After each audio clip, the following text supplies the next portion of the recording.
XYZ School District needs a virtual school. This is written and proposed by Angela Trice. A virtual school. The proposal is about a 4-year fully virtual public high school for the district of XYZ.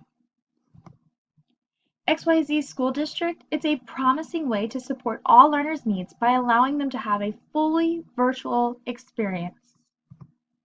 This will allow students to get ahead, stay on target, and get back on track. The cost per pupil of a virtual school runs between $5,100 and $7,700, which is way less compared to a brick and mortar school, which is $10,000 for traditional public schools that they spend per pupil. Virtual schools will help the district get ahead and not fall behind because all learners will be helped. XYZ School District needs a virtual school.